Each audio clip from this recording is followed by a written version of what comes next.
But one of the biggest questions that people always ask me is, what if I'm wrong? What if you're wrong, Steven? What if you're wrong about this big, crazy thing that you're doing? Then what? What's up, everybody? Steven here.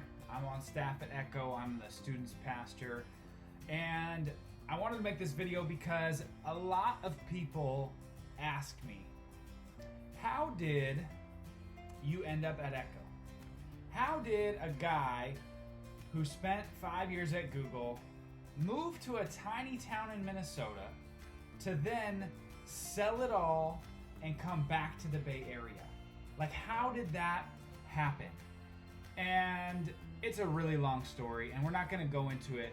But one of the biggest questions that people always ask me is, what if I'm wrong? What if you're wrong, Steven? What if you're wrong about this big, crazy thing that you're doing? Then what? And so I got to backtrack a little bit for you guys and share what it is that happened. So in 2015, my wife and I decided that we wanted to maybe change things up in the way that we lived in the Silicon Valley. And so we settled down, we bought a house, we redid it, we felt like we were living, the Silicon Valley dream. I had a great job, things were going well for us. And then the birth of our daughter in 2016 came, and so this is our second child. Now, I was in a point in my career where I was doing really well, but I was traveling a lot. So my daughter is born. The first 3 weeks of her life, I'm at home on paternity leave, and immediately following the next 3 weeks, I was out on the road. So for the first half of her life, I was only there, or for the first 6 weeks of her life, I was only there for half of it. So we decided, you know what? This lifestyle isn't going to work for us anymore. We started praying and wondering, okay, what does it look like for us to change this lifestyle? And we felt really strongly the Lord lay on our heart, I want you to sell everything you have. And I want you to move to this tiny little town in Minnesota and buy a restaurant. Like the hardest business venture, especially for somebody that's never been in the restaurant world ever. I was a waiter at the Cheesecake Factory. I'd never run a restaurant. I had to take some online courses around making food, and I'm moving to a region that is so far different than the Bay Area. And I'm a plant-based vegan guy trying to introduce that lifestyle into a hunting, northern Minnesota, burly man culture.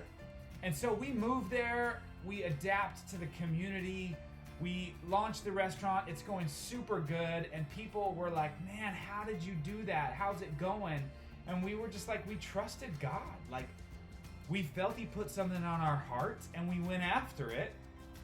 Now, we had bought the business before we decided to sell our house, and so we had a lot of these things lined up. But after being in northern Minnesota for about 3 years, or just under 3 years, we started to feel God loosening our roots there and Him opening up the opportunity for us to trust Him yet again. And so we were praying and wondering, okay, what are we going to do? And we felt Him say, I want you to move back west and I want you to go into ministry full time. And so we said, okay, what does that look like? And we started applying to a bunch of churches up and down the West Coast, except for the Bay Area. We had already lived here, so we thought maybe someplace new, and there was just closed doors everywhere. And then we found Echo.Church, and so we applied there, and I had a conversation with Pastor Andy, and he actually told me, hey man, I don't think you're the right guy for this position, but I want to keep talking to you and see if we might be able to help you with something else. And I said, so that sounds great. I'm just trying to follow what God's asking me to do. And so my wife and I, not having any answers, but really feeling the story of Abraham, where God tells him to go and He will make him a great nation, to leave the place that he was at and trust God and go. And so at that moment, we decided in the process, we don't have the answers, we don't know exactly what's going on, but we believe that God is a God of action. And so we need to take steps to move in that direction. And so we listed our house, we listed our business, all for sale, and said, God, we're trusting you. that if this is the path you want us to take, you need to open these doors or close them. And so our house sold, our business sold, and we had a couple weeks left before we were moving back with no concrete plans of exactly what was going to happen. And the people in Minnesota and the people in California were all asking me, what if you're wrong? What if you're wrong? And I continued to think about, well, there's a chance I'm wrong. But I think if God's putting it in my heart, I'm going to do it anyways. Because I'd rather be obedient and trust that if I am wrong, He's got a big enough plan in my life that He can, reroute me. And I'm going to trust the fact that we're going to walk into what it is He has for us. So we started driving cross country. And as we started driving cross country with everything that we had, not knowing what was going to happen, I ended up getting more interviews. I heard from a couple other churches, and we landed back in San Jose with nothing concrete. And I told the Lord, I said, we've got 3 weeks before October 1st.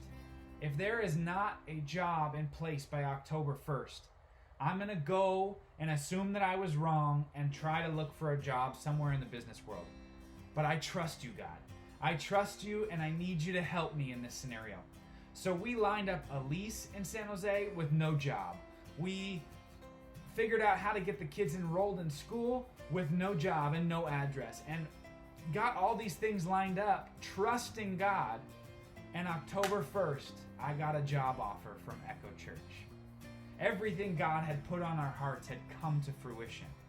It was scary, it was crazy, but I will always be okay with the fact that I may be wrong as long as I'm obedient to what God has placed in my life. I hope that encourages you today. We'll talk to you soon.